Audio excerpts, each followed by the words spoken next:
savez, hier soir, nous avions une discussion et suite à cette discussion, elle a prié pour moi et je lui partageais mon cœur. Vous savez, vous pouvez... il y a des gens qui peuvent aspirer à être vous et vous ne réalisez pas ce que vous avez parce que vous aspirez à plus. C'est le mécanisme de la vie. Il y a des gens qui veulent être comme vous. Ils prient à Dieu pour être comme vous. Et vous-même, là où vous êtes, ce que vous êtes est insignifiant pour vous parce que vous aspirez à plus. Et hier, je lui partageais mon cœur. C'est pour nous dire que lorsque vous avez soif de sa présence, vous n'êtes jamais satisfait de là où vous êtes. Si vous êtes satisfait de là où vous êtes, c'est que vous avez déjà perdu sa présence. Ne soyez jamais satisfait de là où vous êtes. Soyez découragé par rapport à là où vous êtes, parce que vous êtes encouragé par rapport à un lieu qui est devant vous, qui est plus grand que là où vous êtes. Ça s'appelle sa présence. Que mon Dieu vous bénisse. Et que vous ayez autour de vous des hommes et des femmes qui vont prier Dieu pour que vous puissiez aller là où vous voulez aller, là où vous avez soif et là où vous désirez. Et ma prière pour vous aujourd'hui, venez, si vous n'êtes pas là où je suis, et priez pour que j'aille plus loin que la place que vous allez prendre. Amen. Amen. C'est ainsi que la vie est faite. Que mon Dieu vous bénisse abondamment. Amen. La semaine dernière, nous avons parlé de l'élévation qui attire l'opposition et nous allons continuer et par la grâce de Dieu pouvoir aussi prier. Et je me rappelle que la semaine dernière, nous avons parlé à la fin d'un domaine dans lequel l'opposition peut aussi se manifester, qui est un domaine ou une dimension, une sphère proche de nous, qu'est la famille. Et pour cela, nous avons parlé de Moïse. Dans l'histoire qui concerne Marie et Aaron, sa sœur et son frère. Dans Nombre 12, verset 1, Marie et Aaron parlaient contre Moïse au sujet de la femme éthiopienne qu'il avait prise, car il avait pris une femme éthiopienne. Marie et Aaron vont devenir une opposition au ministère de Jésus. Elles vont devenir, au ministère de Moïse, un obstacle à un moment donné. Écoutez ceci, quand votre leadership est remis en question par les gens qui ne devraient pas remettre votre leadership en question, c'est une opposition terrible. S'il y a des personnes qui pouvaient s'opposer à Moïse, on les a vus comme Jabez. Et la Bible nous dit que la terre s'est ouverte lorsque Corée et ses fils se sont levés contre Moïse et les a engloutis. Maintenant, quand ta propre soeur et ton propre frère deviennent l'opposition par rapport à l'œuvre de Dieu, qu'est-ce que tu fais? L'opposition peut venir de nulle part lorsque nous vivons l'élévation. Il faut savoir que l'opposition ne vient pas toujours de l'extérieur, elle peut venir aussi de l'intérieur. Et nous devons apprendre à pouvoir porter et supporter cette opposition. Parce que je crois que c'est l'opposition la plus difficile.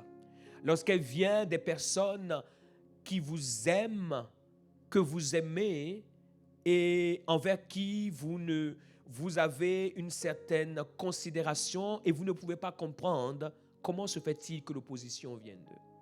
Quand l'opposition vient des gens que vous avez élevés, des gens à qui vous avez appris à manger, des gens que vous avez aidés, des gens que vous avez habillés, des gens que vous avez nourris, des gens qui bégayaient, vous leur avez appris à parler. Des gens qui ne savent pas compter, vous leur avez appris à compter. Des gens qui n'ont jamais vu certaines sommes d'argent, vous avez mis cet argent dans leurs mains. Des gens pour qui vous avez ouvert votre cœur, vous leur avez donné ce que personne n'a reçu de vous. Quand l'opposition vient de là, c'est la chose la plus difficile que vous puissiez rencontrer lorsque vous êtes élevé. Mais écoutez ceci. Autant c'est difficile humainement, mais c'est encore plus difficile pour ces personnes.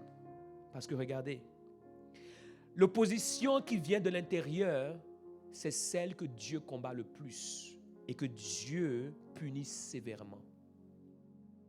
Lorsqu'ils vont parler contre Moïse, Moïse ne va rien dire. Pourquoi?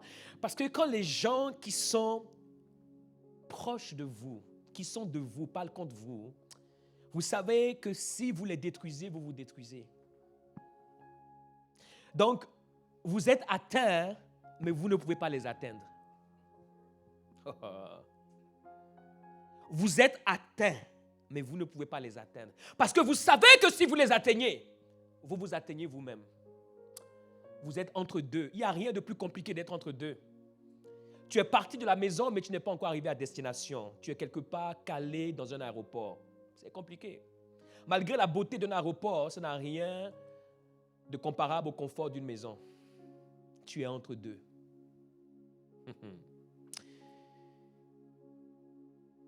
Et Dieu va dire, Marie, Aaron, venez dans la tente. Je vais vous expliquer quelque chose. Je vais vous expliquer que je ne choisis pas les gens parce qu'ils sont parfaits. Je ne choisis pas les gens parce qu'ils sont qualifiés. Je ne choisis pas les gens parce qu'ils sont les meilleurs. Je choisis les gens parce que je choisis. Je ne choisis pas les gens parce qu'ils ont été à l'école, parce qu'ils savent comment attacher un nœud de cravate, parce qu'ils savent comment bien parler. Non! Je choisis les gens sans raison. Amen. Et il le dira même, s'il y a un prophète au milieu de vous, sachez que ces prophètes, je ne leur parle pas de visions, pas de songes, mais Moïse, je lui parle face à face. Pour vous montrer que même dans ma folie de Dieu, j'ai décidé d'avoir une relation avec cet homme, malgré ses erreurs. Ses mains sont les mains d'un meurtrier, mais j'ai utilisé ses mains pour ouvrir la mer Rouge et pour sauver un peuple. Donc je n'ai pas tenu compte de ce que vous estimez être une erreur.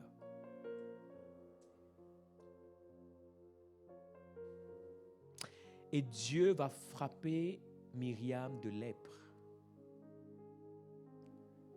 Écoutez, c'est le même Moïse qui va encore intercéder pour elle.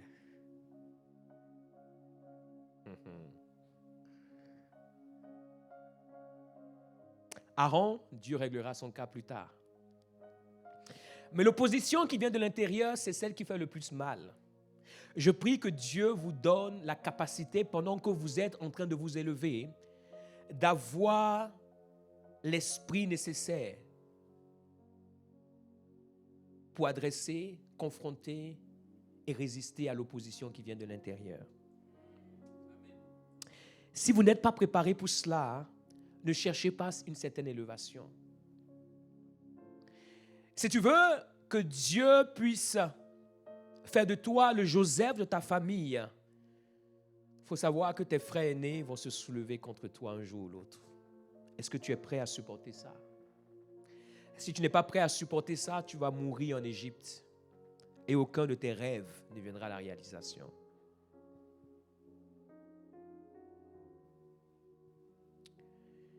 Si tu veux être le Messie, on le verra tout à l'heure, sache que ce sont ceux de ta famille qui vont te rejeter et ce sont les étrangers qui vont t'accepter. Donc quand tu veux l'élévation, mesure l'opposition. Et surtout, aie le cœur et le caractère pour ne pas tuer ce qui vient de toi. Parce que ça te fera mal, que tu le veuilles ou pas.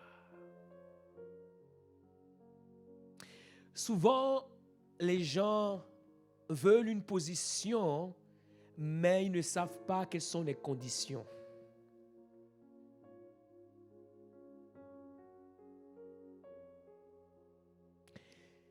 Si tu veux être un père spirituel, il faut bien comprendre ce que c'est. Un père spirituel, ce n'est pas celui qui aime ceux qui sont d'accord avec lui.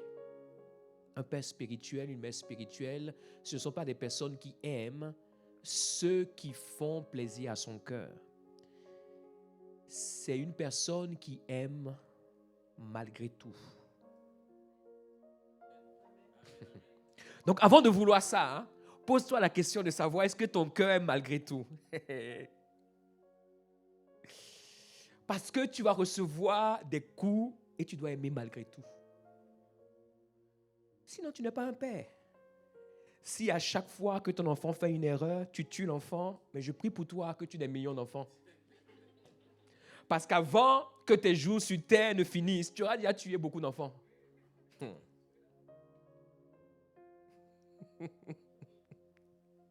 Ce n'est pas un message en direction de quelqu'un. Hein? Je dis cela parce que je vois quelqu'un en particulier qui rit d'une manière où elle me parle. Mais c'est entre nous. Amen. C'est pour dire que quand nous voulons certaines choses dans la vie, nous devons comprendre ce que ces choses représentent. Et je crois que dans notre monde actuel, beaucoup de personnes rêvent, mais n'ont pas la compréhension de leurs rêves. Je prie que tu aies la compréhension de tes rêves. Quand tu as la compréhension de tes rêves, tu ne précèdes jamais le temps de tes rêves, mais tu as la patience de tes rêves. Joseph aura un rêve. Il verra ses frères s'agenouiller. Mais ce qu'il ne savait pas, c'est que ses frères allaient le haïr.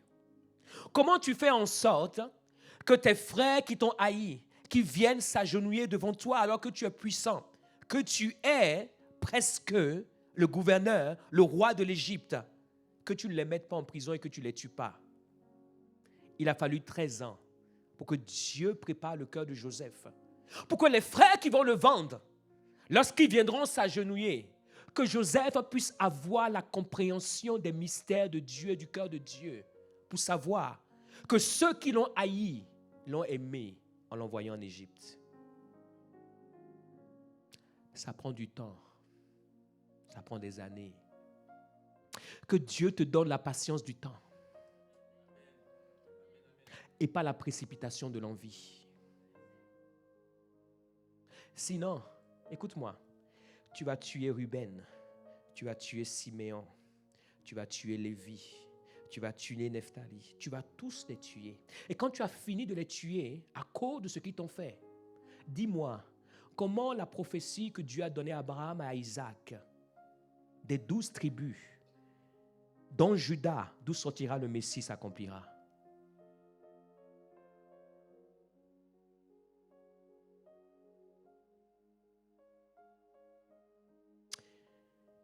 Que ton désir d'élévation soit associé à une révélation.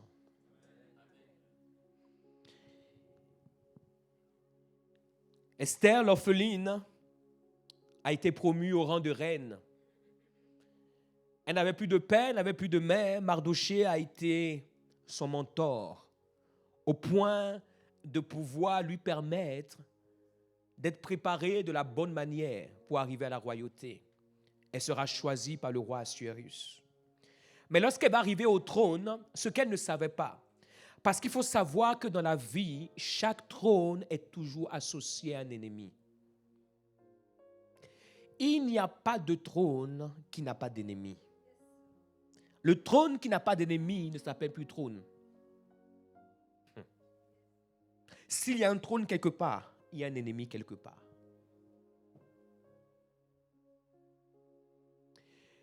Et à côté de ce trône, il y avait un ennemi du nom d'Aman. Après ces choses, le roi Assuérus fit monter au pouvoir Aman, fils d'Amédatha, l'Agagite. Il l'éleva en dignité et plaça son siège au-dessus de tous les chefs qui étaient auprès de lui. Donc, il y avait le roi, il y avait la reine, et parmi les chefs, il y avait Aman. Et Aman avait un pouvoir. Et Aman avait une autorité. Et Aman avait surtout une haine envers le peuple juif, dont Mardochée faisait partie et dont Esther faisait partie. Et quand tout le monde voyait Aman, tout le monde devait s'agenouiller devant Aman. Mardochée était aux portes de la ville et Mardochée ne se prosternait pas devant Aman. Et cela a intensifié la haine que Aman avait, non seulement envers Mardochée, mais envers son peuple. Alors Aman va utiliser la ruse et va convaincre le roi pour pouvoir détruire le peuple dont Mardochée faisait partie. Et le roi va lui dire, Maintenant, tu as l'argent.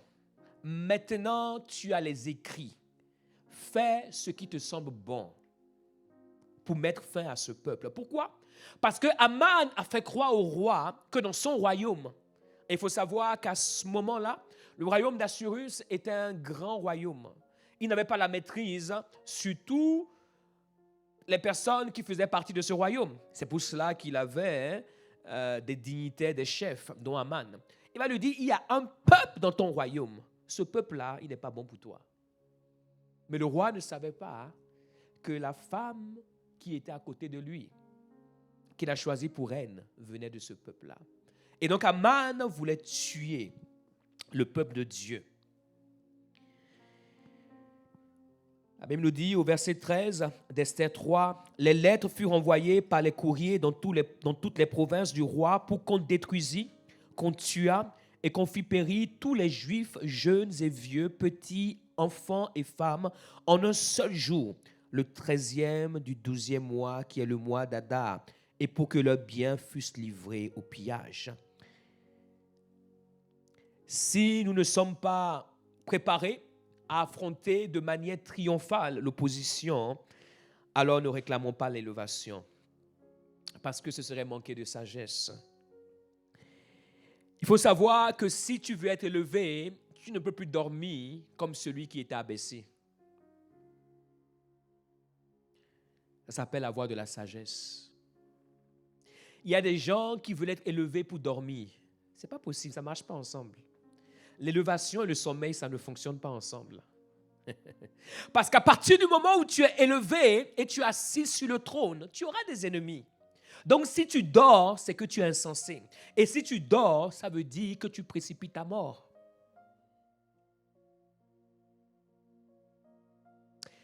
C'est pour cela dans ma vie, s'il y a une chose que j'aime de moi, et j'espère que vous avez des choses que vous aimez de vous, trouvez des choses bonnes de vous que vous aimez.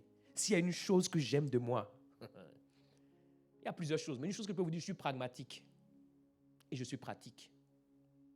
Ce pourquoi je n'ai pas la force, aussi beau que cela soit, je ne ferai pas. Ce pourquoi je n'ai pas la détermination, la capacité, on dit en anglais to handle. Oublie-moi. Il y a des choses, des fois, des gens viennent me voir et me disent, « Ah, prophète, on pense que tu peux faire ça, tu peux faire ci, tu peux faire ça. » C'est vrai que je peux. Mais pouvoir et maintenir, c'est deux choses. Sois pragmatique. Ce que tu ne peux pas maintenir dans le temps, ne tente pas cela. Ce que tu ne peux pas garder, ne regarde pas cela. Ce que tu ne peux pas entretenir, n'envie pas cela. Que tes mains, lorsqu'elles se posent sur la charrue, qu'elles soient capables d'aller aussi loin sans regarder en arrière. Sinon, oublie la charrue. Donc, si tu veux l'élévation, sois prêt à une certaine forme d'opposition. Si tu veux le trône, sache que tes nuits ne seront plus les mêmes. Amen. J'écoutais, je lisais quelque chose sur M. Dangote. Pour ceux qui ne connaissent pas, c'est l'homme le plus riche d'Afrique et aussi parmi les milliardaires du monde. Il explique de manière simple et pratique, il expliquait différentes choses. Dans une chose, il explique la discipline. Il dit, là où je suis arrivé, j'ai une discipline de vie. Il dit, en général, je me couche entre 23h et minuit, je suis levé à 5h. Entre 5h et 7h30, je fais la gym et différentes choses. Et à 7h30, je suis au travail ou à 8h. Donc, les gens regardent des personnes comme ça. Toi, tu veux être riche. Et tu penses que être riche, c'est un rêve. Le gars, il a de l'argent pour lui, pour sa postérité, pendant des siècles. Mais malgré ça, il dort 4-5 heures par nuit. Toi, tu n'as rien. Tu dors longtemps. Expliquez-moi où est le mystère. Quel est, qu'on appelle ça, quel est le, c'est où il y a l'erreur. C'est pour cela que je dis, si tu n'es pas préparé à l'élévation en sachant ce que l'élévation te demande, c'est une chose d'avoir de l'argent. C'est une autre chose de garder l'argent. Garder l'argent est plus compliqué qu'avoir l'argent. C'est pour cela, si tu veux l'élévation, sois préparé à l'opposition. Sinon, reste là où tu es, c'est mieux. Là où tu es tranquille. Tu es heureux. Tu es béni. Tu es satisfait avec le peu que tu as. Mais au moins, avec le peu là, voilà. Mais si tu veux plus, ça te demandera plus.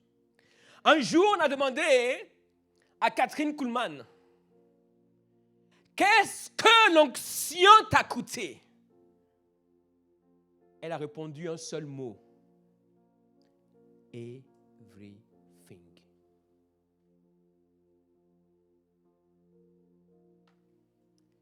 Everything. L'onction m'a tout coûté. Des fois, je vois des jeunes gens, des jeunes filles qui veulent avoir l'onction. Mais j'aimerais te dire, cette même onction te coûtera ton mariage. Elle te coûtera tes enfants. Elle te coûtera ton sommeil. Elle te coûtera ta famille. Cette onction que tu veux là, elle te prendra ton temps.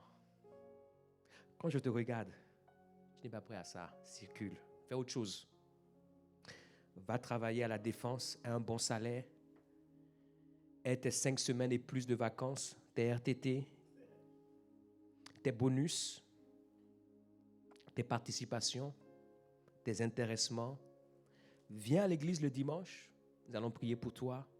Tu donnes ta dîme, tu réponds quand on présente des projets, tu nous accompagnes avec tes finances et nous disons Amen.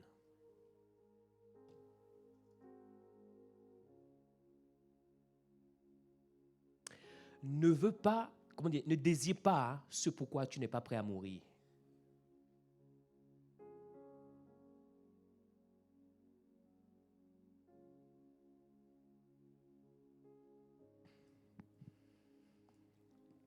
L'élévation que Dieu nous donne est une élévation qui doit servir les autres. L'élévation que Dieu nous donne est une élévation qui doit servir les autres. Néhémie était auprès du roi. Il était les chansons du roi.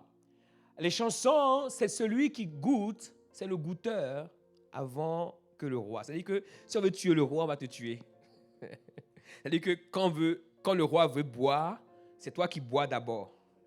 Je prie pour toi. Si tu as les chansons du roi, que l'Esprit de Dieu soit en toi.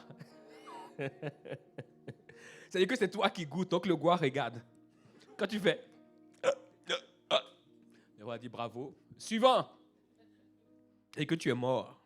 Et que toi tu goûtes. Il n'y a pas les détecteurs de ceci, ça. Non, tu es le détecteur. Tu es le détecteur naturel. Donc Néhémie avait une position élevée, stratégique, importante. Mais il va apprendre ce qui se passait dans son pays, précisément à Juda. Et la Bible nous dit, alors qu'il servait, le roi va voir que son visage était plein de chagrin. Et le roi lui pose la question, pourquoi as-tu mauvais visage? Dans Néhémie 2, verset 2. Tu n'es pourtant pas malade. Ce ne peut être qu'un chagrin de cœur. Je fus saisi d'une grande crainte et je répondis au roi, que le roi vive éternellement.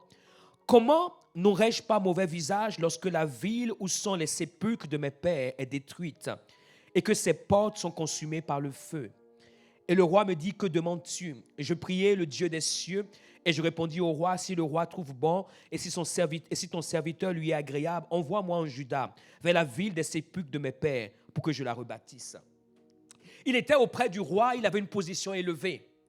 Pendant ce temps, les murailles de Jérusalem, les murailles de son peuple, les murailles de la ville de son Dieu étaient détruites. Des fois, il y a des hommes et des femmes, je m'assois, je les regarde. Je regarde l'élévation qu'ils ont. Et je regarde l'état de leur cœur. Et des fois, j'ai de la consternation. Parce que leur élévation ne profite à personne. Ils ne sont pas un intérêt pour Dieu, pour son royaume, pour ses serviteurs, pour ses enfants. Néhémie était auprès du roi. Il avait une belle position, une belle place. Mais son cœur était auprès de son peuple. Et je prie que ton élévation ne te fasse pas oublier ton peuple. Je prie que ton élévation ne te fasse pas oublier la maison de ton Dieu. Je prie que ton élévation ne te fasse pas oublier tes pères, tes mères, tes ancêtres, ceux qui ont été avant toi et qui t'ont permis d'être toi. Que ton élévation ne t'aveugle pas au point où tu ne te souviennes pas. S'il y a une maladie qui s'appelle Alzheimer, elle ne t'atteindra pas quand tu auras l'élévation. Si elle doit t'atteindre, qu'elle t'atteigne avant. La personne qui dit Amen, je sais. Mais quand tu auras l'élévation, tu n'auras pas Alzheimer. Quand tu auras l'élévation, tu te souviendras de nous. Et même si tu ne veux pas te souvenir de nous, on viendra dans ton souvenir. On entrera dans tes rêves. On se tiendra dans tes songes. Et si tu ne veux pas nous entendre, on te frappera dans tes songes. Pour que tu saches que nous aussi, nous faisons partie de l'histoire qui t'a mené là. Hein? Ça veut dire quoi ça? Tu es élevé, tu nous as oubliés.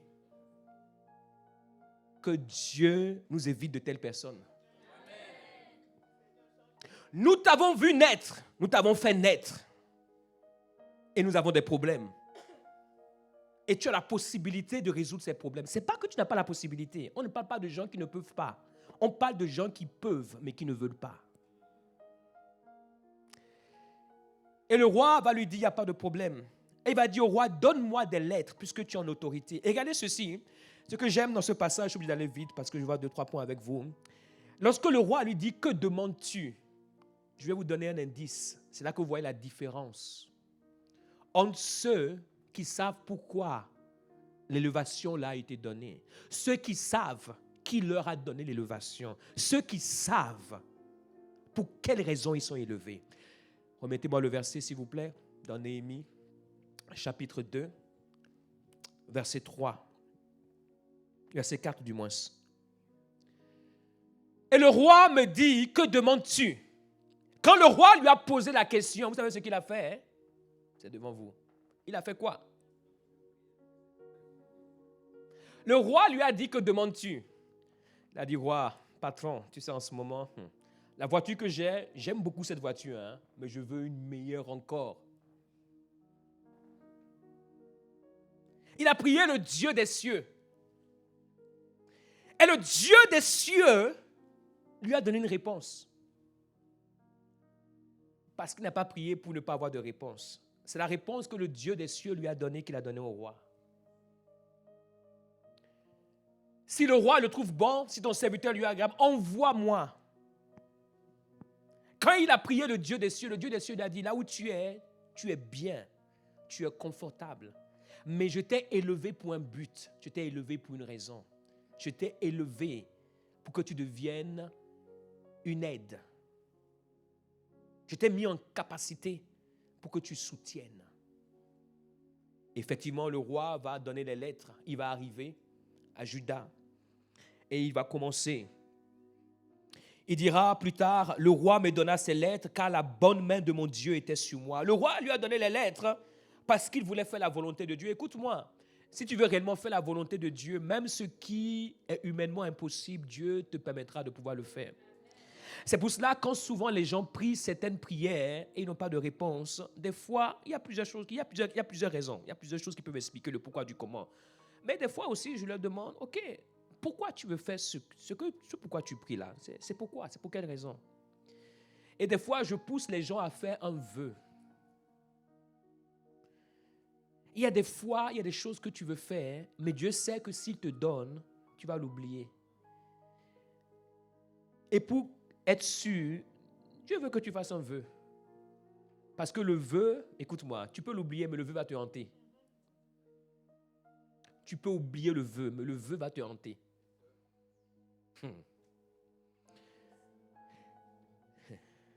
Tu pries Mais Dieu sait. Oh, il y a l'histoire d'un prophète. Je parle, il y a l'histoire d'un prophète. Je crois que c'est avec le prophète Élisée. Il y a un homme que le roi de Syrie envoie. Et après lui avoir parlé, le prophète le regarde, le prophète pleure. Et il dit, mais mon Seigneur, mais pourquoi tu pleures? Il dit, parce que je vois ce que tu vas faire. Je vois ce que tu vas faire à mon peuple. Et je vois ce que tu vas faire à ton roi. Et effectivement, ce que le prophète a dit, c'est ce qu'il a fait. Quand il est rentré chez lui, il a pris le coussin, il a tué le roi qu'il a envoyé. Il a pris sa place. Et lorsqu'il va venir au pouvoir en tant que roi, il va éventrer des femmes. Le prophète a vu, le prophète a pleuré.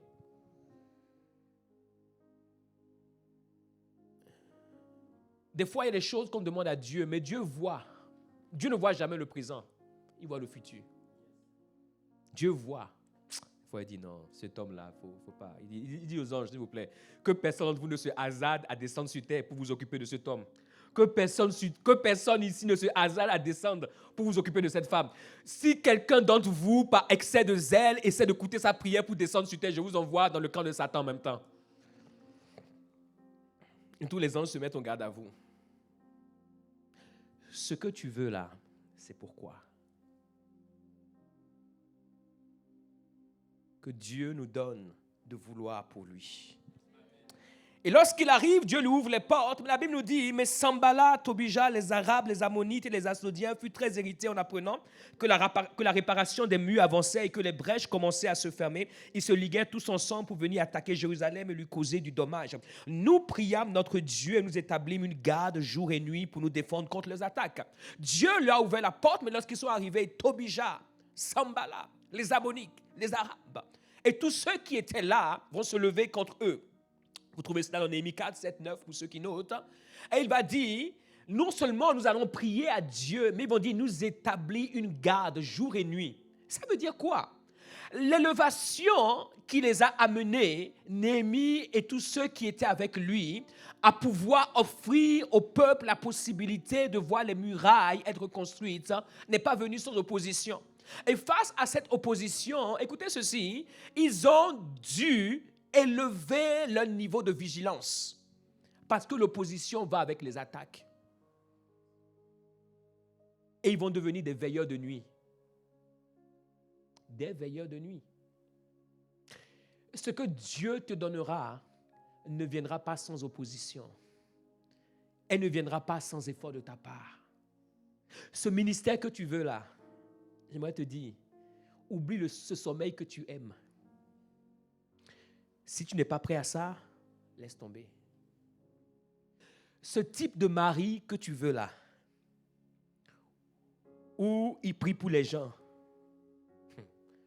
oublie ce type de privilège que tu aimes là, parce que tu n'auras plus ça. Où tu es assise avec lui tous les soirs, vous mangez, repas, chandelle, amourette, oublie ça. L'élévation, par rapport au type de mari que tu veux, ça va aussi avec certaines conditions. Il ne sera pas là tous les soirs pour faire chandelle. Il ne sera pas là tous les soirs pour faire amourette. Parce que le Dieu qu'il a appelé est un esprit. Il peut décider du jour au lendemain de l'envoyer quelque part. Et puis là où il a envoyé, la communication n'est pas bonne. Le réseau ne passe pas. Parce que Dieu ne tient pas compte du réseau pour envoyer. Est-ce que ton cœur est prêt à supporter ça? Ou bien ces crises? Si c'est crise, ne prie pas pour cette élévation. Contente-toi de quelqu'un qui sera là tous les soirs pour faire chandelle avec toi. Et il y en a qui ont été préparés pour cela. Et en 52 jours, les murailles qui devaient prendre des mois et des années ont été reconstruites parce qu'il y a eu un effort. Ariel, ça descend, c'est ça dans ton esprit, que le Seigneur te bénisse abondamment. Et la Bible nous dit, chapitre 6, verset 16, lorsque tous nos ennemis l'apprirent, toutes les nations qui étaient autour de nous furent dans la crainte, elles éprouvaient une grande humiliation et reconnurent que l'œuvre s'était accomplie par la volonté de notre Dieu. Que l'élévation à laquelle tu aspires soit en accord avec la volonté de Dieu afin qu'il te garde. Que l'élévation que tu désires soit alignée avec le plan de Dieu pour ta vie afin qu'il te préserve. Et si Dieu est pour toi, écoute-moi, tu auras l'opposition, mais tu auras le dessus sur l'opposition. Tu auras des confrontations, tu auras des ennemis, tu auras des adversaires, tu auras des hommes et des femmes qui en voudront à ta vie, mais ce Dieu-là sera avec toi. Il dit, tu passeras à travers des grandes eaux, mais elles ne te submergeront pas. Il n'a pas dit que tu ne passeras pas, mais il a dit qu'elles ne te submergeront pas. Il a dit, tu traverseras le feu, mais il ne te consumera pas, parce qu'il sera avec toi. Je prie que ton élévation qui amènera l'opposition trouve le Dieu qui donnera le dessus, la domination, dans le nom puissant de Jésus. Mes chers amis, à moins de pouvoir servir les intérêts du diable, nous ne pouvons pas être élevés dans ce monde, sinon servir Dieu comme un vrai adorateur. Est-ce qu'on peut m'afficher Luc 4, verset 5? Dans la deuxième tentation, le diable a dit quelque chose à Jésus. Le diable l'ayant élevé. Écoutez ceci, le diable est un ascenseur exceptionnel. Dans ce monde-là, si tu veux arriver haut, il y a quelqu'un qui s'appelle Satan. C'est un ascenseur rapide.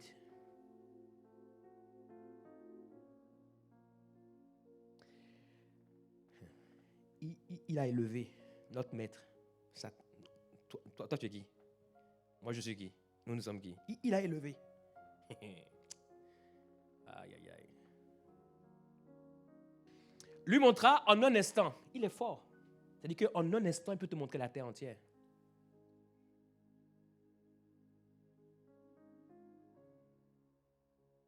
Quand tu connais la fin de l'histoire, sans avoir regardé le film, tu perds des subtilités. Beaucoup de chrétiens ont entendu parler du diable, mais ils ont perdu des subtilités du diable.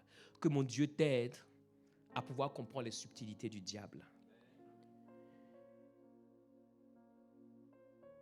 Je ne parle pas d'avoir tellement d'attention sur le diable, au père de perdre l'attention sur Dieu, mais de comprendre les subtilités du diable. Le diable est capable de faire certaines choses. En un instant, il montre tous les royaumes de la terre. La Bible dit tous les royaumes de la terre, il lui a montré. Il a ce pouvoir-là.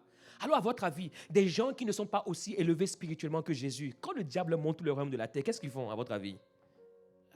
Ils disent, mais tu es puissant. Quelqu'un qui est capable de te montrer tous les royaumes de la terre, comme ça, d'un coup d'œil, avec tout ce qu'ils ont. Et regardez ce qu'il dit. Verset 6. Et lui dit, je te donnerai toute cette puissance et la gloire de ces royaumes quand elle m'a été donnée. Je la donne à qui je veux. La gloire de tous les royaumes de la terre, le diable dit, elle est à moi et je la donne à qui je veux. Qui je veux. Moi, Satan, qui je veux. Le diable a du pouvoir. Il est capable de pouvoir t'élever. Et regardez ce que le Seigneur va dire. Si donc tu te prosternes devant moi, il sera tout à toi. Verset 8. Jésus lui répondit, il est écrit, tu adoreras le Seigneur ton Dieu et tu le serviras lui seul. Et donc le diable a dit, pour que je puisse t'élever, il faut que tu puisses te prosterner. J'aimerais vous dire quelque chose, mes chers amis. J'aimerais vous dire quelque chose. Est-ce que je peux vous dire quelque chose? Dites-moi de vous dire quelque chose. Vous êtes sûr? Ok. Écoutez ceci. Il n'y a pas d'élévation sans humiliation.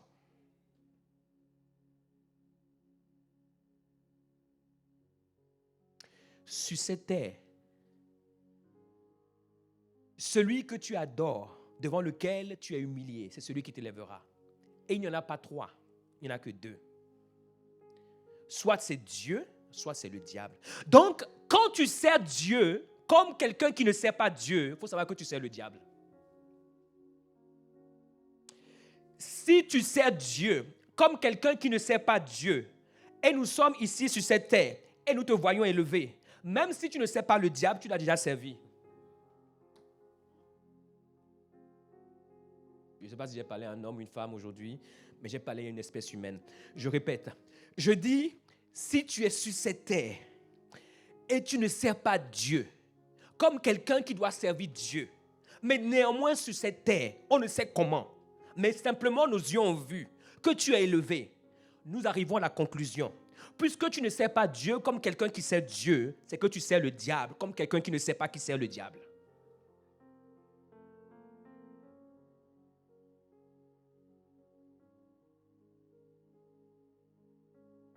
Si tu es un chrétien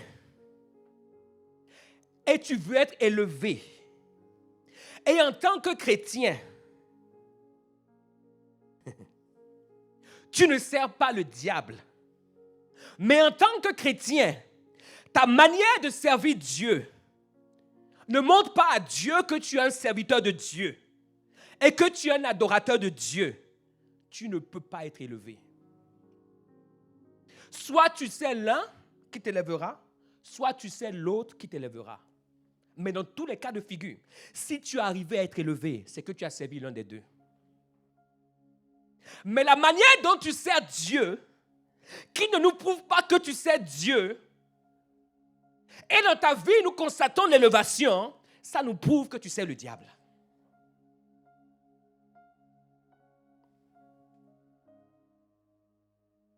Si la gloire de tous les royaumes de la terre appartient au diable et il la donne à qui il veut, et toi tu décides de ne pas servir le diable, mais la manière dont tu sers Dieu nous prouve que tu ne sais pas Dieu, c'est que tu sers le diable. Parce que je ne sais pas comment toi tu peux être entre Dieu et le diable et néanmoins t'élever. Soit tu bascules à droite, soit tu bascules à gauche. Le centre n'existe pas dans la spiritualité.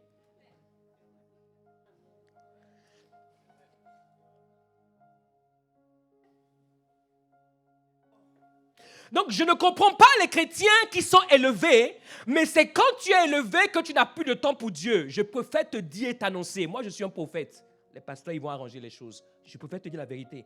Tu es élevé, mais tu n'as plus de temps pour Dieu. J'aimerais te dire, tu es déjà avec le diable. Tu es déjà avec le diable. Parce que je ne vois pas comment tu es élevé. Tu es arrivé là-bas. Tu n'as plus Dieu avec toi, mais tu es encore là-bas. C'est qu'il y a quelqu'un qui te porte. Il y a quelqu'un qui te soutient. Il y a quelqu'un qui t'aide. Il y a quelqu'un qui te dorlote. Tu es élevé. Mais c'est quand tu es élevé que tu n'as plus de temps pour Dieu. Mais néanmoins, on voit que tu es élevé. Ce n'est pas que tu es tombé. Hein? On voit, nous tous on voit. Ah! Quand on te voit, on dit non, il est encore élevé. Mais néanmoins, le Dieu qui t'a aidé à être élevé, tu n'es plus avec lui. Quel est le Dieu qui te garde élevé? C'est ce Dieu-là qu'on veut connaître. Avec un petit dé, on sait qui il est. C'est le diable. Donc, quand tu es élevé par Dieu, le seul moyen pour toi de rester en haut, c'est que Dieu soit encore plus en haut dans ta vie. Ce qui veut dire que quand Dieu va t'élever, ça va te demander beaucoup plus d'être un adorateur encore plus de ce Dieu-là. Sinon, tu ne peux pas rester élevé. Les dieux de ce monde viendront après toi. Tu ne peux pas être un Daniel au milieu de Babylone et être élevé et ne pas avoir une communion avec Dieu plus que tout le monde. C'est pour cela que Daniel, écoutez-moi, ça me fait rire. Je vous assure, ça me fait beaucoup rire. Quand je vois les gens crier dans les églises qui veulent des Daniel et je regarde leur vie, ça me fait rire. Quel type de Daniel tu veux être? Tu n'es même pas encore arrivé là-bas, on dit de prier 3 fois par jour, tu ne peux pas. C'est quand tu vas arriver là-bas avec toutes ces responsabilités, la première ministre, tout ce que tu dois gérer, c'est là que tu vas...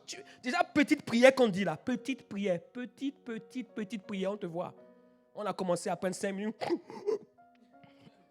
Petite prière là. Et tu veux nous dire que tu seras élevé. Non, mes amis, la vie est pratique. Moi, je suis très pragmatique. Là où tu veux aller. Daniel est resté... Il y a eu 4 rois, aucun ne l'a enlevé. Nebuchadnezzar, Belshazzar, Darius, Cyrus. Daniel était toujours en haut. Si les rois doivent passer, tu dois rester en haut. C'est que tu dois avoir un secret.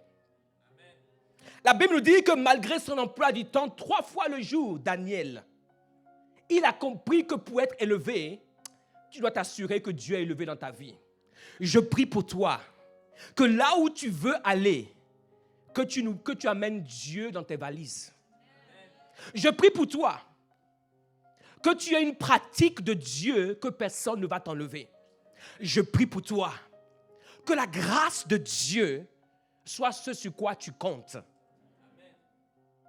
Pour que quand tes ennemis vont s'élever, quand le diable lui-même s'élèvera, que Dieu soit avec toi là où tu es en haut. Et je crois que Dieu est en train de susciter une telle génération. Ce sont des adorateurs, ce sont des sacrificateurs, ce sont des gens qui ont appris à pratiquer la présence de Dieu. Parce que seule la présence de Dieu peut disperser tes ennemis. Et je prie qu'il en soit ainsi. La particularité que nous avons dans cette église, c'est que nous essayons de pouvoir lever une génération d'hommes et de femmes qui sont influents. Notre mission est simple, prendre des personnes ordinaires, les former pour devenir des disciples authentiques et en faire des chrétiens influents. Mais tout ce que je suis en train de partager là, c'est ça la formation. Si tu n'es pas formé, tu ne peux pas être influent. Tu ne peux pas être influent si tu n'es pas vu. Et on ne peut pas te voir si Dieu n'est pas avec toi. Donc lorsqu'on te forme, la pratique, c'est qu'on va t'apprendre à être un Daniel. On va t'apprendre à pratiquer la présence de Dieu. C'est pour ça que nous avons prié dans cette église. Parce que tu penses que c'est quoi qui me tient les gens en haut. Si tu n'as plus le temps de prier, il faut savoir que tu es en train de descendre les échelles. Et si tu descends les échelles, c'est encore bien. Parce que très souvent, c'est que tu meurs en haut. Si tu arrives à descendre les échelles, c'est encore mieux pour toi. C'est-à-dire qu'il y a une certaine grâce qui t'a visité. Sinon, tu meurs en haut et tu ne descends pas les échelles, tu descends. Laissez-moi terminer. Le Saint-Esprit a bousculé notre culte, mais nous allons terminer. Amen. Oh Seigneur, qu'est-ce que je peux dire? Il y a beaucoup de choses à dire. Si je dois continuer, ça va être compliqué. Le Seigneur lui-même, si je peux juste terminer sur ça, le Seigneur lui-même, lorsqu'il va commencer son ministère, ils vont s'opposer à lui. Particulièrement dans sa ville de Nazareth, ils vont s'élever contre lui. Ils vont s'élever contre lui, vous savez pourquoi? Parce qu'à Nazareth, ils ne pouvaient pas comprendre que le petit enfant qu'ils ont vu grandir, que cet enfant a été élevé pour devenir le Messie. C'est pour ça que je te dis, fais très attention à ceux de ton premier cercle. Et très souvent, lorsque Dieu t'élève, écoutez-moi très bien, lorsqu'il y a une élévation qui vient de Dieu, il doit y avoir une séparation dans le naturel. Sinon, tu ne peux pas garder cette élévation. Ceux qui t'ont vu te verront comme ils t'ont vu et ne t'accepteront pas tel que Dieu te voit. Donc, il doit y avoir une séparation si tu veux garder l'élévation. Quand il est arrivé à Nazareth, ils l'ont vu comme ils l'ont toujours vu. Ils ne pouvaient pas le voir comme le Messie. Et le Seigneur lui-même, volontairement, a dû se séparer de Nazareth. Il n'est plus revenu à Nazareth. La Bible nous dit qu'il est descendu à Capernaum. Lorsqu'il descend à Capernaum, il y a quelqu'un qui est dans la synagogue qui a un esprit de démon. Il s'écrie d'une voix forte: qui a-t-il en toi et moi, Jésus, fils de Nazareth, tu es venu pour nous perdre. Jésus le menace, dit: tais-toi, sors de cet homme.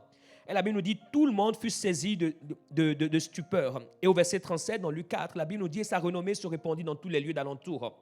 Et en sortant de la synagogue, il se rend dans la maison de Simon. La belle-mère de Pierre, de Simon, Pierre, est malade, elle a la fièvre. Jésus menace la fièvre. Et qu'est-ce qui se passe? Cette femme va retrouver ses sens. Et la Bible nous dit le même soir, des gens viennent, ils ont toutes sortes de démons, toutes sortes de maladies, et il va les guérir. Les gens qui t'ont vu d'une certaine manière, quand Dieu va t'élever, ils continueront de te voir ainsi. Et si tu ne sais pas faire, tu seras élevé, mais tu ne peux rien produire. C'est pour cela qu'il faut une séparation. Mais je vais vous dire quelque chose. Il faut beaucoup de sagesse. Lorsque nous avons commencé l'église destinée, nous l'avons dit dès le début, il faut une sagesse qui vient de Dieu. Lorsque vous avez été au début d'un ministère, de pouvoir rester lorsque la gloire vient. Dès que nous avons commencé l'église destinée, nous l'avons dit.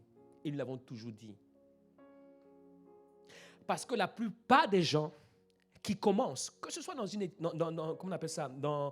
une entreprise, dans une organisation, ou même dans une famille, ou dans un ministère, ce que vous voyez, c'est ce que vous avez vu. Et c'est ce qui vous empêche de voir ce que vous devez voir. C'est facile pour les gens aujourd'hui de venir à l'église destinée et de voir l'église destinée. Mais il fallait être là il y a 7 ans. Ce n'est pas ce que vous voyez là. Pour traverser 7 ans et être encore là, il faut une certaine sagesse et une certaine profondeur en Dieu. Et surtout pour voir les gens que vous avez vus il y a 7 ans et pouvoir les voir aujourd'hui différemment, pour pouvoir continuer à bénéficier d'eux. C'est pour cela, dissociez-vous de la familiarité. Sinon, vous allez mourir dans le désert de l'oubli. Dieu élève des hommes et des femmes, mais vous devez apprendre à vous dissocier de la familiarité. La manière dont tu vois ton père, même ton propre papa à la maison, il faut que tu aies les yeux de Dieu. Parce que le jour où Dieu décide de le lever, c'est ton papa, mais ce n'est plus ton papa. Il faut que tu le vois autrement. Ta petite sœur, celle dont tu as changé les couches, et ça sentait. Le jour où Dieu décide de le lever, écoute-moi, tu l'appelais avant, hé petite, tu vas devoir changer ton langage. Sinon, ce que Dieu veut faire avec toi, tu peux oublier cela. C'est plus hé petite, hein? Quand Dieu l'a élevé, tu dois lever les yeux. Tu ne fais plus hé petite. Quand tu fais comme ça, hé petite, tu regardes en bas, hé petite, hé petite. Quand Dieu l'a élevé, tu dois dire hé grande. Comment Dieu a élevé quelqu'un, toi tu fais comme ça, hé petite, et tu espères que Dieu va utiliser la personne pour toi. Tu ne peux pas. Que Dieu puisse nous aider. Mon dernier point, il est simple.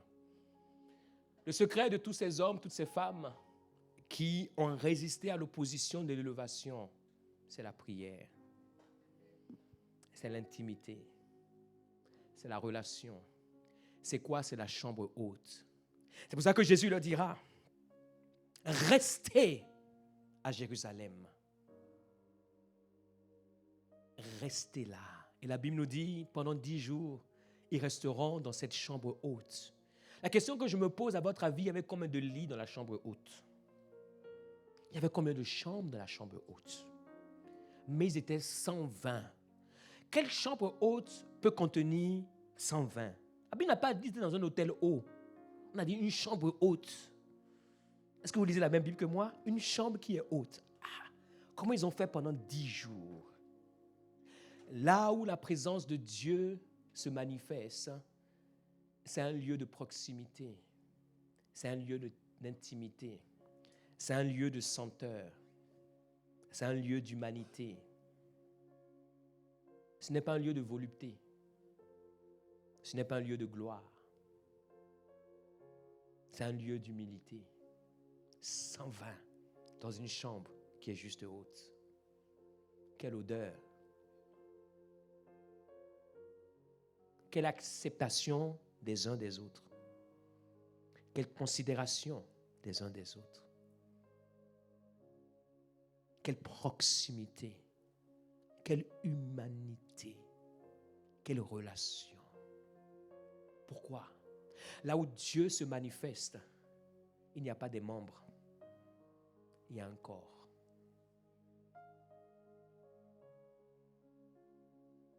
Un corps ne peut jamais se dissocier. Et tous ces hommes et toutes ces femmes ont appris à se tenir dans une chambre haute. Le lieu de la prière. Et là, l'Esprit de Dieu les a visités. Alors que nous allons vers cette Pentecôte, si nous n'avons pas une chambre haute, notre vie ne peut pas être élevée. Et au lieu d'avoir la côte, mes chers amis, nous aurons la décote. Quand la Pentecôte, qui est la manifestation de la présence de Dieu, n'a pas fait irruption dans notre vie, ça va être compliqué pour nous d'être en haut. Et lorsqu'ils sont descendus de cette chambre haute, Pierre sera mis en prison avec Jean dans Acte 5. Un ange viendra les voir et les fera sortir. Dans Acte 12, il sera mis à nouveau en prison par Hérode. Et le Seigneur, d'une manière puissante, enverra un ange.